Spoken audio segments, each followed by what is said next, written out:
Olá, minha amiga e minha amiga, como é que você vai? Eu sou o Jairo Postal Júnior, sou professor de Direito da Universidade São Judas, mestre em Direito Político e Econômico pela Universidade Presbiteriana Mackenzie e assessor da desembargadora Rosângela Telles no Tribunal de Justiça de São Paulo. Hoje eu estou aqui em agradecimento ao convite que me fora feito pelo canal Ágora Viva para conversar com vocês um pouquinho sobre qual é a função do Poder Judiciário, um dos importantes poderes e proeminentes poderes da República Federativa do Brasil. Mas, gente, para a gente conversar sobre a função do Poder Judiciário no Brasil, de acordo com o que reza a Constituição Federal, a gente tem que compreender que só existe o Poder Judiciário porque existe uma repartição de poderes, mais especificamente uma tripartição de poderes. Essa ideia de tripartição de poderes, né, ela é melhor exposta no século XVIII, no ano de 1748, por um francês chamado Charles-Louis de Secondat, conhecido por todos como Barão de Montesquieu, em um importante livro chamado Do Espírito das Leis, esse livro que está aqui comigo. Nesse livro, não é, do Espírito das Leis, defende Montesquieu, no que é seguido até hoje, que o poder de um Estado não pode estar concentrado nas mãos de uma única pessoa. A concentração do poder nas mãos de um determinado sujeito leva a uma perversão, leva a um abuso. Por isso é importante que os poderes sejam repartidos. Propõe-se, então, uma tripartição de poderes. Os poderes seriam divididos entre legislativo, executivo e judiciário, né? Adaptado aí aos nossos termos contemporâneos. Muito bem, essa ideia do Montesquieu, ela foi aprimorada posteriormente por um grupo de escritores americanos famosos, políticos, chamados os federalistas. Os federalistas, eles aprimoram essa lógica de tripartição dos poderes, que já é exposta pelo Montesquieu, e criam um sistema de freios e contrapesos, né, chamado em inglês de checks and balances. Qual é a lógica do checks and balances ou do sistema de freios de contrapesos? É que, além dos poderes, né, serem repartidos em três, legislativo, executivo e judiciário, esses poderes devem, não é, proporcionar um controle mútuo de cada qual. Ou seja, não é, cabe a um poder fiscalizar, não é, e coibir abusos praticados pelo outro. Por isso que um poder frearia a ação do outro. Freios e contrapesos. Bom, gente, a partir dessa lógica, né, de tripartição dos poderes e freios e contrapesos, que é adotada no Brasil, nós vemos na Constituição de 1988 que o artigo 2º diz, né, que a República Federativa do Brasil terá o seu poder exercido de forma repartida entre executivo, legislativo e judiciário, de forma independente e harmônica. Tudo bem, meus caros, né?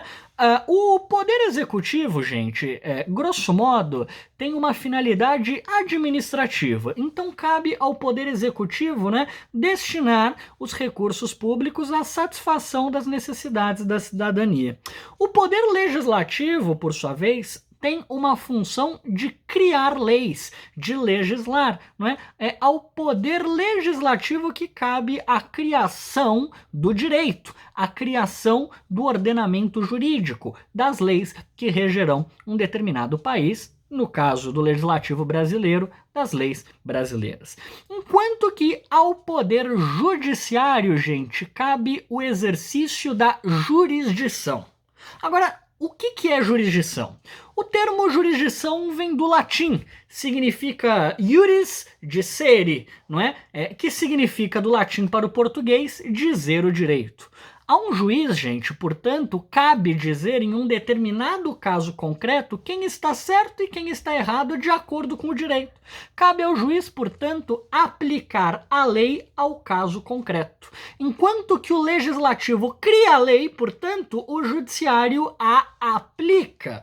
Perfeito? Essa, portanto, é a função do Poder Judiciário. Ora, e o papel do Poder Judiciário é importantíssimo, esse papel de dizer quem está certo e quem está errado de acordo com o direito, Porque, de acordo com o nosso sistema jurídico, né, e de acordo com a maior parte dos sistemas jurídicos ocidentais, não se pode fazer justiça com as próprias mãos, né? A autotutela é vedada. Vejam, não é? Se eu compro um determinado móvel em uma loja e essa loja não me entrega esse móvel, eu não posso ir lá e retirar o móvel à força. Não, eu preciso pedir ao Poder Judiciário que faça isso por mim. As pessoas não podem resolver os seus conflitos com a sua própria força, pelas suas próprias mãos. E por que não, gente? Porque se isso fosse permitido, nós teríamos uma guerra de todos contra todos, em que sempre prevaleceria o interesse de quem tem mais força. E isso não é justo.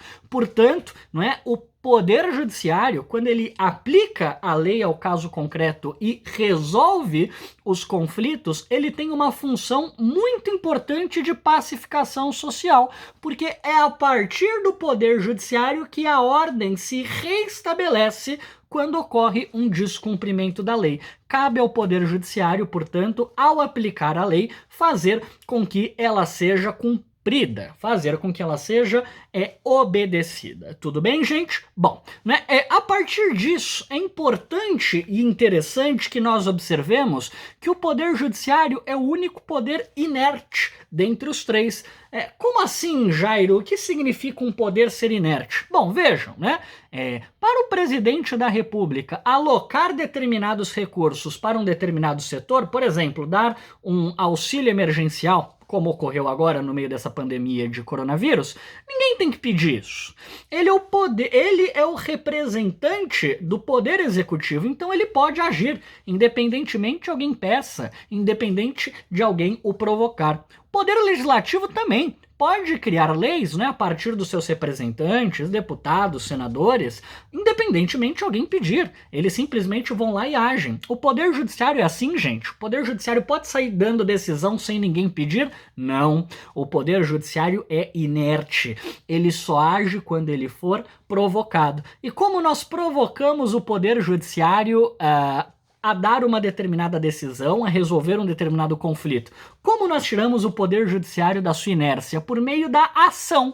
Já ouviram aquela expressão? Olha, eu vou ajuizar uma ação, eu vou entrar com uma ação contra você. O que é ação, gente? Ação é movimento. Quando se entra com uma ação, tira-se o Poder Judiciário da inércia e faz com que ele decida algo. Tudo bem, gente? É importante dizer, por fim, gente, que as decisões do Poder Judiciário devem ser todas imparciais. As decisões do Poder Judiciário devem estar única e exclusivamente de acordo com a lei, não com a vontade pessoal do juiz, não é? Mas com a lei. E como se garante a imparcialidade do julgador? Bom, gente, né? Os membros do Poder Judiciário, grosso modo, são chamados juízes, né? Esses juízes ingressam na carreira por meio de um concurso público, muito concorrido, de provas e títulos. Para que esses juízes decidam de forma imparcial, né, para que eles não sejam pressionados pela opinião popular e apliquem única e exclusivamente a lei na resolução dos conflitos, os juízes têm determinadas garantias, né? Quais garantias são essas? Depois de 2 anos na carreira, um juiz se torna vitalício. Isso quer dizer que ele não pode, não é, perder o seu cargo, salvo se ele cometer alguma ilicitude reconhecida por meio de processo. Tá bom? Então ele é vitalício. Além de ser vitalício, ele é inamovível, ou seja, ele não pode ser movido do lugar em que ele julga, salvo se ele próprio concordar, né? Isso é uma forma de preservar a sua autonomia funcional. E além de ser inamovível e além de ser vitalício, ele tem uma garantia de irredutibilidade do seu salário. O salário do juiz não poderá ser reduzido. Essa é uma forma de garantir a sua independência funcional. Gente, eram essas as breves observações que eu queria fazer com vocês a respeito do Poder Judiciário. Querem ver mais dicas?